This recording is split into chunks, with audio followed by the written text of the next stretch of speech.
I have always wanted to know more about fireworks at Walt Disney World, and today you can find out more too. It's Annual Pass.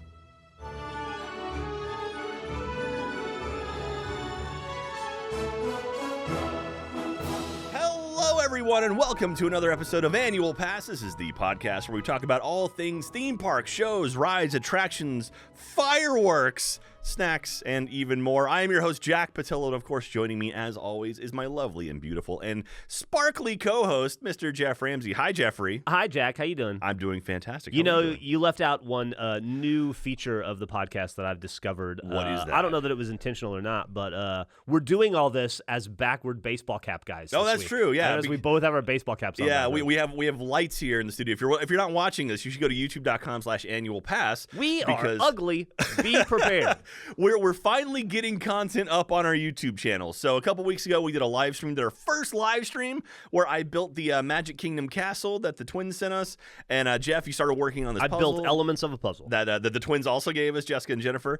And so we're doing more content over there. Finally, I know I've been talking about it for months and months and months, but we're finally making it happen. Anyway, we have our hats backwards because we have lights coming from above. And we want to make sure you can see our eyes as opposed to just a big shadow over our face. So youtube.com/annualpass.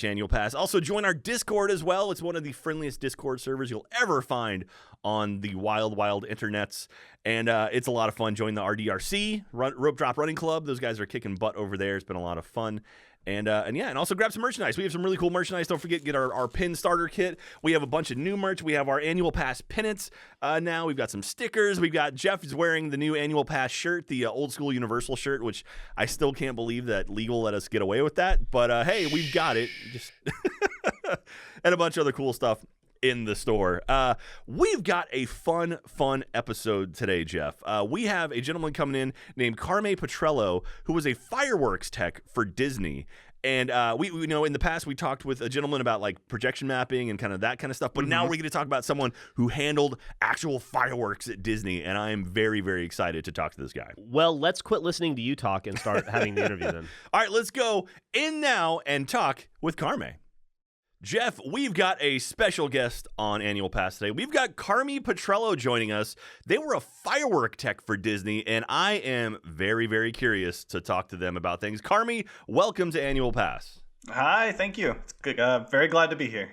All right, so first and foremost, you were a firework tech. What does that mean to be a firework tech? Were you out there with like a cigarette lighting out fireworks, or were you like arranging them? Like, what does your job mean to be a firework tech?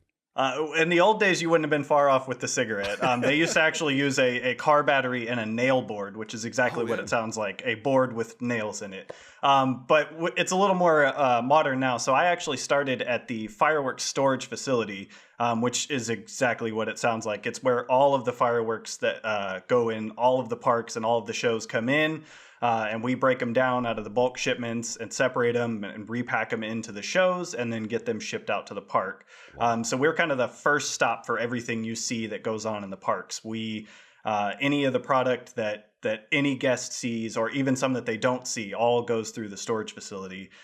So when I first started, it was a real steep learning curve to kind of get grasp with everything. Does that building have the best sprinkler system on Earth? So it's actually it's several buildings, and they're all spread out in appropriate distance from each other, just in case. I mean, to mitigate danger. I imagine there must be like a halon system or something. I can't imagine. I mean, the security and safety protocols for storing that much flammable material.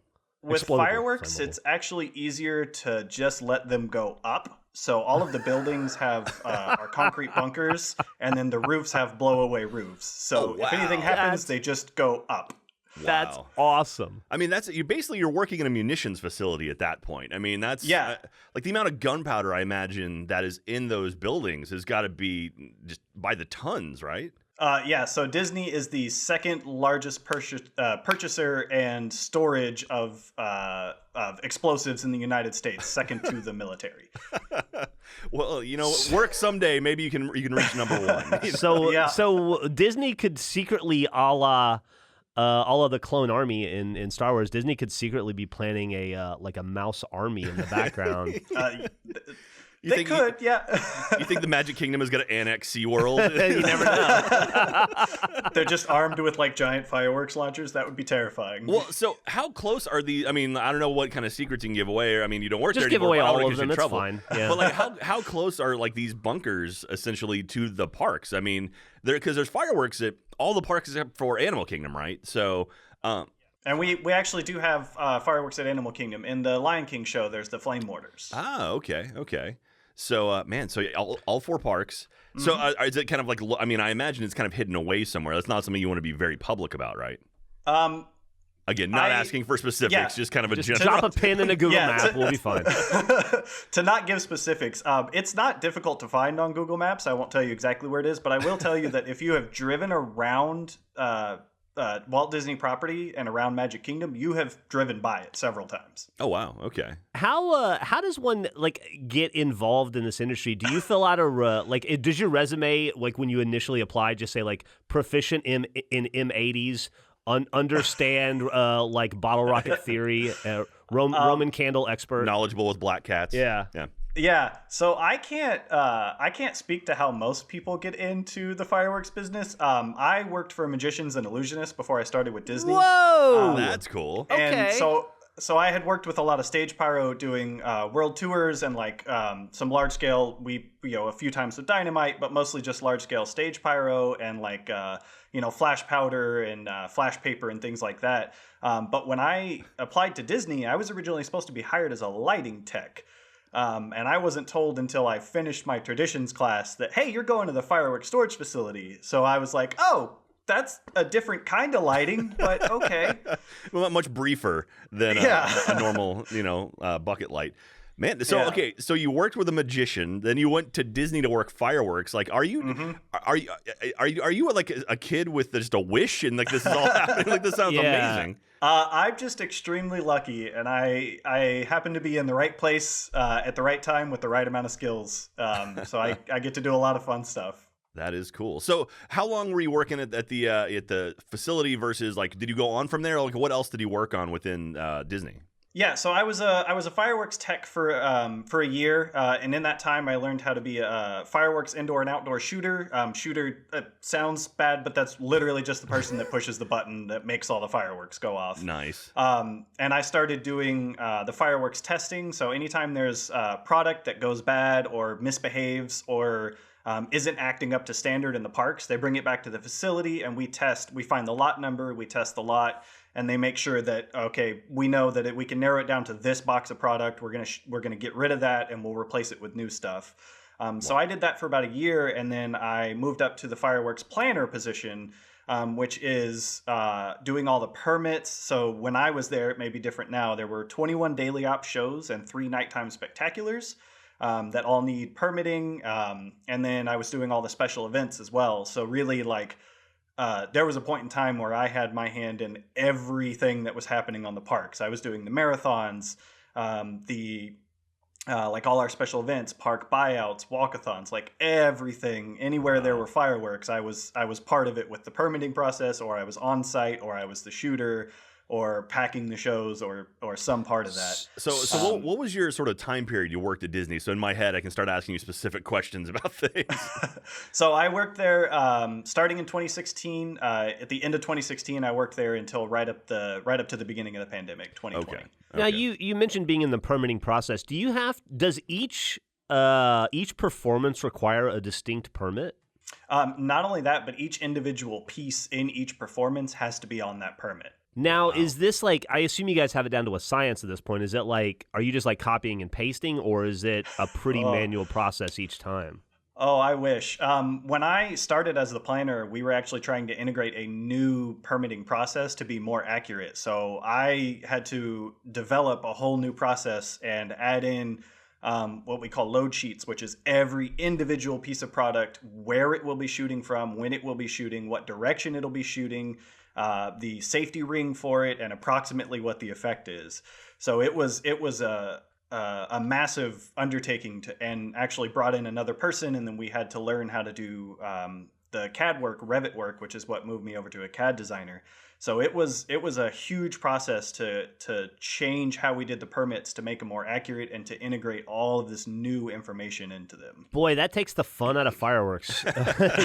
Well, they took like exploding for fun and added red tape and bureaucracy. Wow. Yeah, it's a lot of work, and it was like 60, 70-hour weeks. But then you get to like go to Jack. You did one of the marathons. That first shot that goes off when everybody cheers, that for fireworks people, it negates all of the negative stuff. It negates all the hard work, all of the backbreaking, all the days staring at a computer. It's all gone in that instant. That's awesome. Yeah. So you're talking about the marathons. So at the start of all the marathons, Jeff, there's a big kind of like arch that you run under typically, or sometimes it'll be like columns on the side. But they launch fireworks off them every single time they count down. So 5, 4, 3, 2, 1, go. Fireworks go off. But it happens like, God, it seems like 20 times. So I can only imagine the amount of additional shells and mortars they have prepped in those things. I mean, if only we had someone who could tell us about that, that'd be great. Yeah. So on the arch, the main arch for the marathons, that all has to go up before anybody gets there. Yeah. So for fireworks, the night starts at 11 p.m. the night before. Wow. And we're out there. It starts 2 weeks before that technically, because we have to build all of the boards and place all the product on there, and then waterproof it, make sure it's all wired up correctly. Make sure the wireless is working, or if we're running wired, whichever way. And then starting 11 p.m. the night before, we're up there on the middle of the road once it's closed, mounting it to the actual structure. And then there's somebody there with a video game trigger, which is the best thing ever to shoot fireworks with. Actually, like sitting there watching and going 3, 2, 1, click, 3, 2, 1, click. Oh wow! So it's someone manually doing it.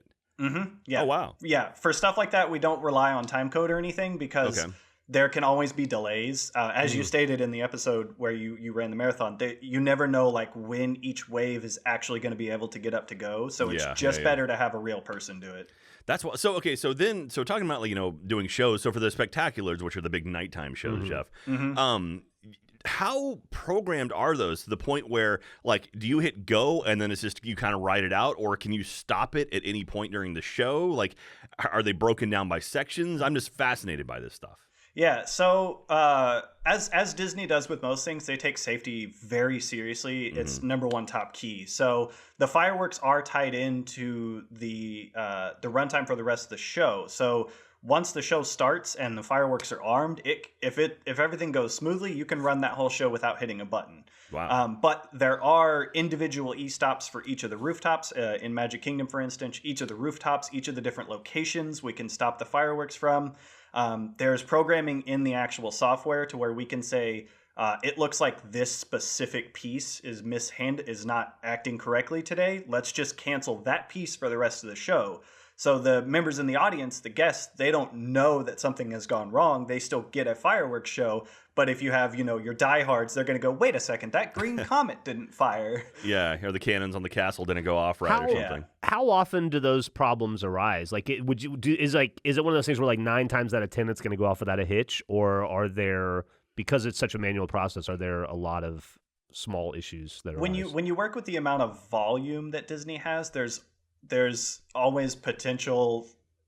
I wouldn't say there's not often catastrophic events, but I would say at least once a night on Disney property, at least 10 to 20 pieces of product are going to misbehave. Wow. In some way. They may not go as high as they should have. They may break, but the outer stars might not ignite. They might burn a little lower, but with the amount of volume that they have, it's a consistent enough issue that it's kind of like, oh, okay, we'll put that on the report, but it didn't do anything real bad, so we're not going to worry about it. So do you have is there like a firework Bible where you can say like this shell here will look like this in the sky, it fires up this high, looks like these colors, and you just run through all the different ones you have? Like, how does that work? I mean, like, I'm curious about the designing of a show.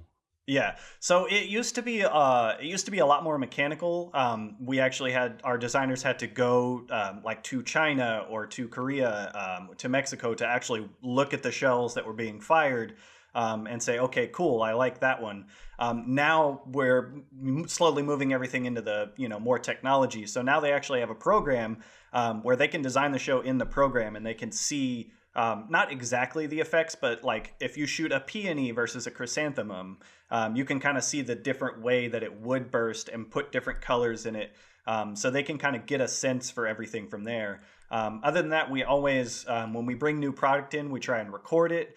We have special cameras so that we can record from when it launches to where it breaks in the sky, so that we can see how long the timing fuse is, how high does it go, how big is the break, how wide does it go, how low does it burn. So there's a lot of different, they say you think fireworks and you're like, okay, it goes up and goes boom, but we've got audio and visual and cameras and all sorts of equations and all this stuff that goes behind making sure that all these pieces do what we want them to do.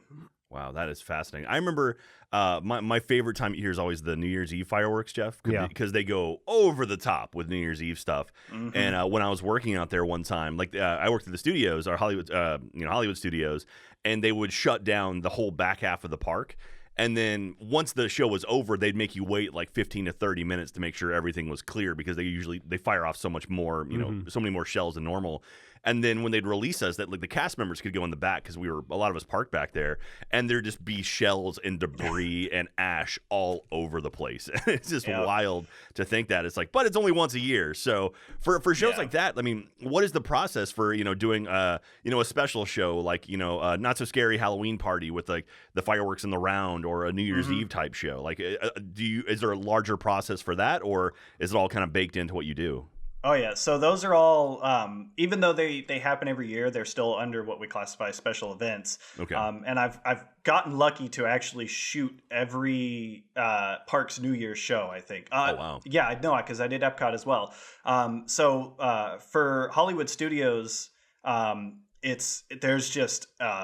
they just deck out pretty much everywhere that we can. The reason they close off all those areas is so that they can open up their safety radius on the roofs, so they can shoot bigger stuff and more stuff and not have to worry about having anybody in the fallout radius. And then Epcot, they actually do the around the world fireworks. So there's there must be upwards of 50 techs backstage on all these individual lifts around the backside of Epcot that are all just waiting for their show to happen for their part of the around the world. For Magic Kingdom, the Mickey's Not So Scary and the fireworks where they do it in the round, and especially New Year's, some of those sites are just in the woods. Like you have to go through a gate and you drive down next to a river and you're in the woods for 4 hours and you load your shells, you turn your system on, you test it, you wait for the show to start, you shoot your shells, and then you got to clean up and go back in the truck and drive back out of the woods. Wow. So for those in the round, the ones you don't normally go and do all the time, is that someone manually launching those, or are they also part of the larger program? Yeah, so they part of the same system. You can shoot wireless over a walkie-talkie. You can send time code through the walkie-talkie. And have the other system recognize it. So you'll actually you'll set your whole system up and do your manual test, and then when it's ready for showtime, you plug the aux cord into the walkie-talkie and then straight into the system, turn the volume all the way up, and once time code starts, you can see it running on your system, and it'll tell it, okay, shoot this shell now and this one now. Wow, that is wild. I didn't even think about a walkie-talkie. That seems like such kind of low tech for something of this nature. But if it works, it works. Yeah, you'd be surprised. So all the fireworks shoot over just a 18.2 2-wire. Okay, wow, jeez. Like that signal, everything that gets sent out is just over 18.2. So a couple of questions. One, when you create one of these shows, like the Not So Scary Halloween thing, or New Year's, once it's created, is it pretty baked in, or do you guys update it and change it from year to year? Like, is it the same show from year to year to year, or does it vastly change and alter? So that kind of depends. Some of the shows will stay the same premise, the same, like some of them will say the same time code, but we'll change the shells out. So they'll sub out new shells that we have for this year, or, this one didn't look great last year, let's use this one. But for some of them, because things are getting so advanced, like with the projection mapping on the castle and the way that they're able to do that, they'll actually tie new fireworks in specifically for events. One of my absolute favorite, like all-around moments is in Happily Ever After. Merida comes up onto the castle and she pulls back her bow and she lets go an arrow. And right when she does, they shoot a comet off of the castle. And then right where the comet ends, they have a bullseye shell that goes up and pops right there. And every time I see that, the coordination behind it just blows my mind. That's so awesome. Now, so that's a question I had for you. So, happily ever after, that was the big fireworks show. It was the first massive castle projection in Magic Kingdom. Mm-hmm. They just recently replaced it with Enchantment, which is a new like the next version of that, basically. Yeah. When you're developing a show like Enchantment, I assume you were there around the time it was probably being worked on, right? I helped open. I say helped open. I worked on getting HEA open towards the end of it, and helping get the permits and stuff figured out, and then did a little bit of work on all of the 50th stuff for the parks before pandemic happened. Yeah. So I'm just curious about it. Like, what is the process working with like the projections team and the sound team and the fireworks, because all of that stuff has to work together to make a cohesive show. So what is that process like? It is a massive amount of coordination between all of the different design groups and all of the different specialties. It's meetings and doing previs work and having actual like VR stuff that people can go and walk around in. It is It is an amazing amount of collaboration, because you can't really have. You can have a specialty at Disney, but you have to have at least a basic knowledge of other things. So as a CAD designer there, I was an associate CAD designer. You can't just know lighting or sound. You have to be able to integrate all of these different disciplines into one cohesive document that anybody can pick up and understand. So you have to have your fingers in with lighting. You have to go talk to audio and say, hey, how much does this speaker weigh? Where's it going? What's your range for it? How many do you need? And then projection mapping, that's just a whole other beast. I mean, that's some of the most talented people I've seen on a team. Some of the stuff the way they can transform that castle and make it look like it's not even the same building at all is just incredible. And all these people work, sometimes it's crazy hours for a projection mapping show like that. They have to have everybody in the park at night so that they can see lighting with projection and hear audio. The one part of that I will say is fireworks usually gets one chance before the show. Wow. They get one rehearsal and they better hope it's good, because the show's happening the next day. Oh, man. You mentioned cleanup a little bit, and that got me thinking. Right before pandemic, I spent New Year's on a little island in Mexico, and for New Year's Eve, they set off a bunch of fireworks. And like 10 minutes later, the entirety of the island we ran for cover because it was just raining down. It was like I was in the Army for 5 years. It was like being back in Kuwait in the 90s.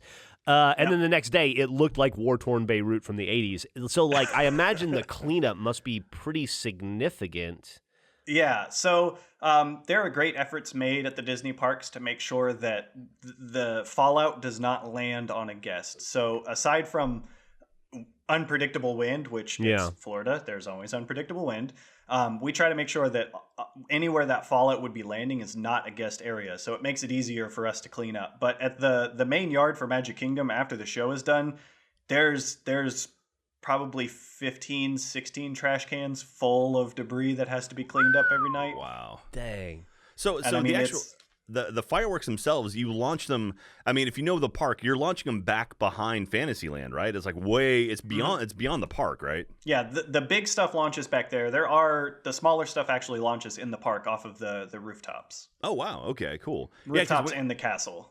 Yeah, so Jeff, if we ever get out there for a show, it feels like everything is right behind the castle, but it's sort of forced perspective where you don't realize the massive things are a lot bigger than you think they are, and so it feels like they're much closer than they are. But one of my favorite things to do is I like going to the TTC, the Ticket and Transportation Center, which is across the lake from Magic Kingdom, and watching the fireworks from there. And you can get more of a sense of scale, just how big those things are, and it's really, really incredible. Yeah, if you ever get a chance to watch the Magic Kingdom New Year's show, try to watch it from the dock on the Polynesian, because they shoot fireworks off of the island in the middle of that lagoon. Oh, wow. And you are so close to those that it really, like, you can feel the shockwave hit you. Oh, that's so cool. Yeah, we'll sneak down there. We'll sneak down to the Polynesian, get some Dole Whips, and watch some fireworks, Jeff. What's your finger and toe count? Are you still got them all? Yeah, all 10. I've had a few close calls, but nothing that was like super scary. Whenever you're shooting the fireworks, like on the island or at main site or Hollywood Studios or anything, everybody that's not a spotter, anybody that's close enough that they're in the fallout zone has to be in a bunker or in a safe space. So you're in a concrete bunker with bulletproof glass. It'll rattle you, but you'll walk away. Oh man, that's very cool. That's got to be an experience, being close enough that the shock waves are like rattling windows and stuff next to you. In a concrete bunker. Yeah, it feels. Yeah, it's one of the coolest things I've ever gotten to do. And like, a lot of people don't realize how big a 10-inch shell is. Like it's 25 pounds, and you have to hold it with 2 hands. Like it's it's like launching a massive bowling ball up into the sky, and then it explodes. You know, when you buy the little ones for like New Year's and 4th of July, you buy the little mortar tube. Those are usually like 1 inch to 1 inch and a half, and we shoot 10-inch. God, that's so big. That is so cool. Now, I've got a question for you. So I know, like, I assume right now you're seeing a lot of stuff where they're doing new technologies when it comes to kind of fireworks shows and stuff. To you, is drone a 4-letter word, or are you guys embracing that kind of technology? I'm not sure where they're going to be with that yet. I think it's too cool for them not to do it. Yeah. But I think in the people that do these shows and that might be able to get in enough word to make it happen are going to want to do both. Okay. They're going to want to do a drone show with fireworks. Yeah, because, I mean, we've seen at Disneyland Paris, they've done Disney's first sort of dabbling with the drone. They've done some really simple stuff with the big 30 up above the castle. Yeah. It looks beautiful, and they've got a couple other things. But you're seeing more and more of these drone shows popping up now. Like Halo did one, Paramount did one here in Austin during South by Southwest for the Halo show. And they're becoming more elaborate, and people are starting to understand them more, and it's becoming some really cool things. And I could only imagine that Disney is already eyeballing that stuff. Like, they've got to be thinking, like, okay, what's the next big thing? Yeah, I'm sure they are. There wasn't much talk of it whenever I was still there. I don't know where they would be at now, but it's cool and people like it, and it's something that people would want to see. Disney's going to want to do it. They're going to want to get their finger in there and make a cool show with it, and I'm sure they will. Yeah. No, so I'm curious, for like one of those 10-inch shells, I mean, obviously no consumer can get their hands on that, right? Like, I can get you one by 3 p.m. Can you? Like, how much, like, do you have any idea, like, how much money a single one of those just cannonballs would cost on a, you know, if we were to go to, you know, the buy one get 5 free store and ask for right outside of town, ask for a 10-inch shell, how much is one of those shells going to cost you? So like you said, nobody can just normally buy them. You have to have permits from the ATF and all that stuff. But to give perspective, like for one of the big 10-inch shells, that can range anywhere from like 40 to 120 each. Wow. Okay. And that's kind of a rough number. I didn't deal too much with the pricing for them, but you see it while you're scanning through looking for the important information.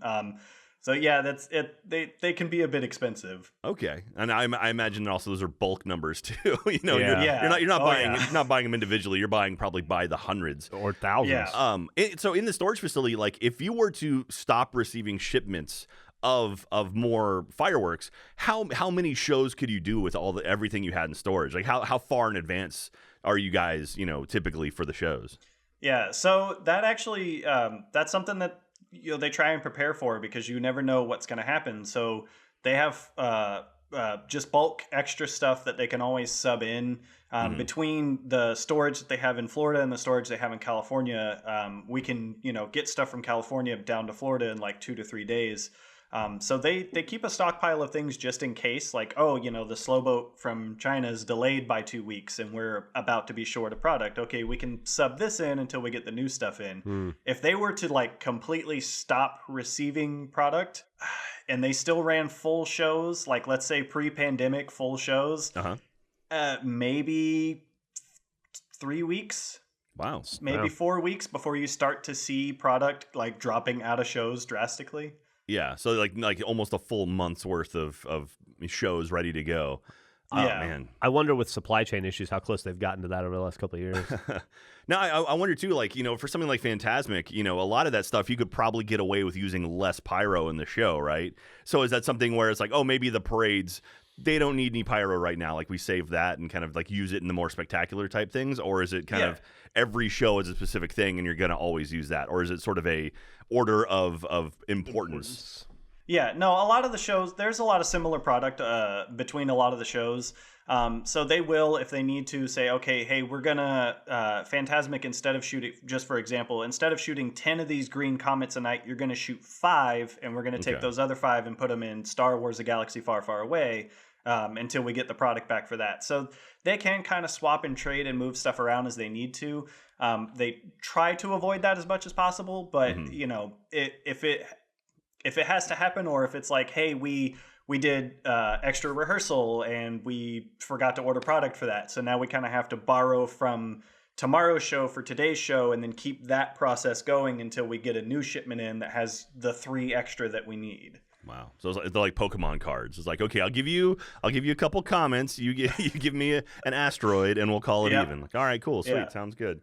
Man, well, this is fascinating. And so I know, when I went to school, I went to school for film, and I can watch a movie, but I kind of see it in a different perspective now, where I can kind of see the edits and I can see where stuff happens. When you watch fireworks shows, do you kind of see behind the veil? Like, do you see the more technical aspects of it, or is it more you still can enjoy it like anyone would with just a bucket of popcorn smiling at the sky? So part of all of the things that I've gotten to do over my life has been really frustrating in one way. I can't watch magic shows anymore. I can't watch fireworks shows anymore, because you start to see like, oh, that was a low break. Okay, that was timed wrong. Oh, that was definitely a misfire. Oh, you can see that they accidentally chained those 2 together. So you do start to notice like little things that happen, and like you're seeing the seams. Yeah. Yep. Oh man, that's funny. It's funny that working in that field has kind of ruined that for you. It makes sense though, I suppose. So, well, man, thank you, Carme. Thank you so much for coming on the show today and talking to us about fireworks. This is something that I've always been fascinated by. This, some of the coolest stuff, some of the best memories are watching the fireworks over the castle. Like, I remember at Disney MGM Studios seeing the Fantasy in the Sky. They had this giant inflatable Mickey with his finger pointed to the sky, and like pyro would shoot out of it and stuff over the top of the Chinese theater. And it's, seeing like the countdown numbers at Magic Kingdom for New Year's. Like, they actually have fireworks that make numbers in the sky. And even now with the Enchantment show, they have these fireworks that go up, they explode, and they pulse different colors as they come down. It's the coolest, crazy thing. Yeah, those are some of my favorites. Yeah, it's just fascinating that there's so much to this, and I'm sure we could talk for another hour about specifics on things. And Jeff, do you have any final questions before we let him get out of here? I think that answered. I'm just remembering all of my favorite my favorite firework related memories in the past. Well, if I could leave you with one of mine, what's that? It's we were doing a show over at the sports arena, and it's called 90-second show appropriately because it's 90 seconds long, but it has this amazing huge finale with all of these chains, and chains are where like you hit one button and it shoots, it just shoots one shell and then keeps shooting the rest of the 5, and it's just this massive like sensory overload explosion of fireworks. And I was spotting in the field, and I have to be standing close enough to hear like the guest members behind me. So, I got that joy of hearing them hit that first shot. But right after that finale, in just the cutest little voice, I hear a little kid behind me go, "Oh my God." And I was just like, yes, yes, we did it. Success. That is awesome. That is so cool. Okay, one last question. If you were going to pick any place to watch like a special fireworks show, so like either a New Year's show or, Not So Scary or something like that, what is the one show that people should go out of their way to make sure they see once in their life? Man. Unfortunately, my top pick would be a show that's closed now, because it would have been it would have been Reflections of Earth, the holiday tag shows. Oh, that's a good one. Because the finale for that is just it's salutes and all these super bright shells, and it just like pounds the entire world showcase with just sound and light and smell, and it's just an amazing moment. But currently, man, I don't know. I miss For me right now, I would just want to see another show. I miss being in that area so much. I miss getting to hear the reactions. But I get one of the biggest things for me, I guess, would be dead center right in front of the castle for a Mickey's Not So Scary finale. That whole show and then the finale and watching the fireworks just come like all the way around is probably one of the best shows you can do. So the Not So Scary show, Jeff, that's the Halloween show, which they actually just last week announced, or 2 weeks ago announced that it's coming back. They have fireworks in the round. So literally, you're normally watching the castle, and it's all like villain themed show. It's really, really cool show. But then towards the end, the fireworks start going off everywhere. So you're surrounded by fireworks, and it's one of the coolest things ever. So highly recommend that. That's a good choice. That would probably be my number one, or just behind one of the Epcot finale. The Epcot New Year's show is insanity. Yeah. So I missed that one. The Reflections of Earth with the tag shows on it was just so amazing. Awesome. Well, Carme, thank you so much for joining us on Annual Pass. We really do appreciate it, and I love getting these kind of perspectives on stuff that I've seen with my own eyes, but it's neat to kind of get a peek behind the door and see what's going on back there. Mm-hmm. Yeah, thank you so much for having me. It was really great to get a chance to talk to you guys about it. I'd love to do it again. Absolutely. We'd love to have you back. All right. Thank you very much, man. Have a good day. Thank you. You too. Jeff, that was awesome. That was so cool. I've been so curious about some of the things like the fireworks in the round and how that works out, and that was cool. And thank you again to Carme for coming out and talking with us. It actually has made me a bit bad. Oh yeah? I actually got a little bit angry in the interview, and I'll tell you why. Oh, why is that? When I was I grew up in Alabama mostly. I moved around a lot, but I imagine you played with fireworks. Formative years were in Alabama. And fireworks in Alabama are you're legally required to set them off. Yeah, you hold them in your hands and you throw them. It's a part of state law. And so I spent a lot of time with fireworks as a kid. And one time when I was, I don't know, maybe 10, I in my grandparents' backyard, I took a bunch of Roman candles and bottle rockets and firework, like Black Hats and M80s, and I bundled them all together into one monster firework. And I didn't tell my family. I told them I was just setting off some bottle rockets. And so my mom and my uncle and everybody were out. We were all just hanging out in the backyard. And I was like, you're going to love this. And I lit it. And what happened was everything that could explode outward and not up did all at once. And my Uncle Mike, he took a Roman candle to the head round, and it burned about half the hair off of the left side of his head. And my mom, she screamed and tried to run away, and she tripped and fell down a hill and broke her foot. And I got in a lot of trouble for that. Shocking. And if I hadn't gotten in trouble, I could have turned out like Carme. I know. That was the moment where if my family would have just recognized this boy has passion. He inadvertently caused a lot of trauma. 2 trips to the emergency room, but if we can get past that, he clearly has a talent for experimentation. That was your butterfly effect moment. Yeah. If those wings would have flapped the other way, I could have worked with Carme. Now I'm mad at my mom. Oh man, that is awesome. Well, I can't believe your mom was upset with you after all that.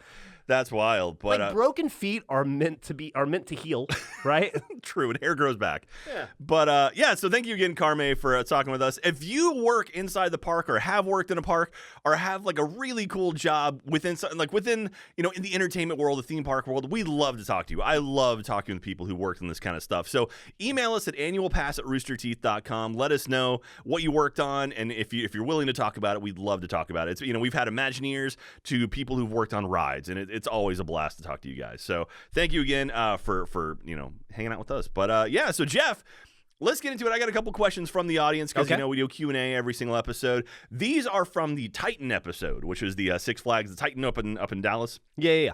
Great coaster. Doomgal says, do you have a favorite effect on a ride? For example, Pepper's Ghost, when they use smells, etc. So is there any thing that you like seeing in rides that kind of blows your mind? Like Pepper's Ghost. Do you know what Pepper's Ghost is? Yeah. That's the mirror reflection. You see like Haunted Mansion and stuff. Do you have a favorite effect that you might see on a ride? I'm going to take it back to, was it Liam? Yeah, Liam did the smells. I think it's smell related. Yeah? I think it helps pull you in to the atmosphere and helps you suspend whatever disbelief. It helps you like instantly immerse you on a different sensory level, which heightens the experience. So I'm gonna go with when they pipe in not the bad smells that I had to smell, but when they pipe in the good smells, like the ET smells. Yeah, ET smells, or like the one at Spaceship Earth. You get that burning library smell. That still immediately takes me back to the thing. I personally just love animatronics. I'm going to count that as an effect because animatronics on attractions are awesome. I love seeing animatronics. We went to Thorpe Park. There were some rides that had animatronics in them, like built into the park at the roller coasters. I love that kind of stuff, and so that's my favorite effect. I feel like everybody who grew up in the 70s and the 80s has a special place in their heart for animatronics because of Showbiz and Chuck E. Cheese and just like how much a part of the fabric of our childhood it was. Piano playing gorilla. It's it's a blast. The Titan episode, Jeff, I don't know if you remember, this was a few weeks ago we recorded it. This is the one where we talked about buying steel. we wanted to buy a ton of steel and like trying to figure out how much it cost. Yeah. We actually have a pretty good message here. Jessica675 says, "Hello, structural engineer here who does steel structures. The company I work for did the tunnel at the start of the Incredible Hulk ride and the castle shell for Harry Potter and the Forbidden Journey. You can't really do a simple Google search to get the cost of steel since A, the cost has been super volatile over the last couple of years, and B, you can't just consider raw steel.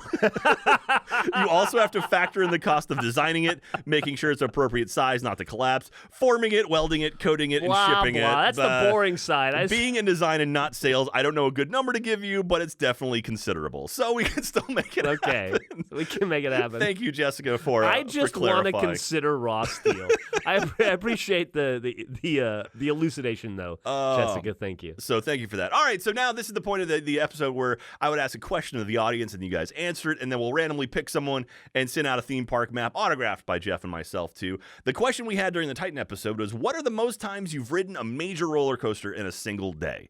And we got a lot of good responses for this one, Jeff. Gentleman Dragon says, back in comprehensive school. I don't know what that is. It's not I assume that's British, probably. Oh, sorry. It says, so around middle/high school age. Okay, there you go. Thank you very much for clarifying. I went on a school trip to Oakwood, a theme park here in sunny Wales. It was a very rainy day in the off-season, so me and my friends rode the Treetops roller coaster around 15 to 16 times, as there was no one else queuing for the ride. The operator would just send us around again and again, almost made up for how wet it was.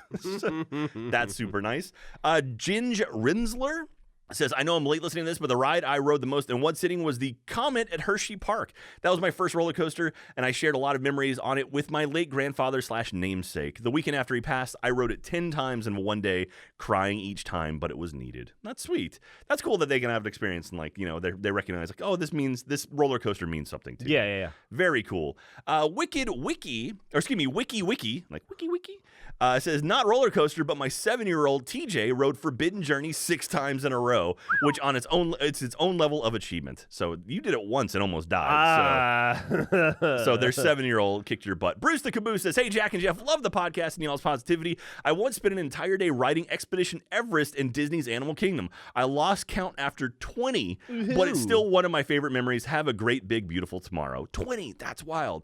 And last but not least, my randomly select winner, Jeff, can you pronounce that name right there?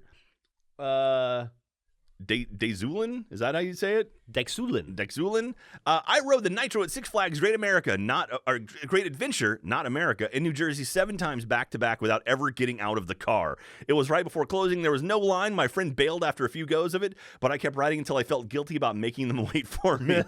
Felt a small bit squeamish when I finally got off, but that passed fast. My friend was solid green. I bought them snacks for the way home to make up for it. So, hey, congratulations to Dezulin for the random selection. We'll reach out to you and send you a theme park map. But this week's question I'm asking for you, since we talked about fireworks, is what is the best firework show you've ever seen? It could be in your friend's backyard on July 4th. It could be at Epcot for it could be at New the Year's. State Fair. Anywhere. Yeah. What is the best fireworks show you have ever seen in your life? And I'm curious to hear some answers. I imagine there's going to be a lot of theme park stuff in there. So Probably. But thank you again, everyone listening to Annual Pass. It really does mean the world to me that you listen to the show. We really, really love doing it.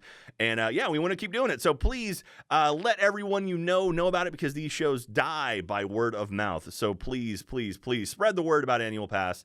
And if you want to pick up a shirt, that also supports the show as well. A shirt or a hat or a pin set or a pennant. We have a whole bunch of really, really cool stuff up in the store right now. And yeah, but Jeff, do you feel like you learned anything today? Yeah, I learned that unsupportive parental figures kept me from my true calling. Beautiful. Well, thank you again to Carme for coming out. Don't forget to join our Discord. Subscribe to us over at youtube.com/annualpass. We've got the live stream up there right now. You can go watch again. And we're going to be getting a lot more content up there as we go along. We've started the process. We've ripped the Band-Aid off. We're making more. So, and Ben's over there dying. Just coughing and dying. Thank you, everyone. Have yourself a magical day. We'll see you next time. Stay safe, everyone. Bye.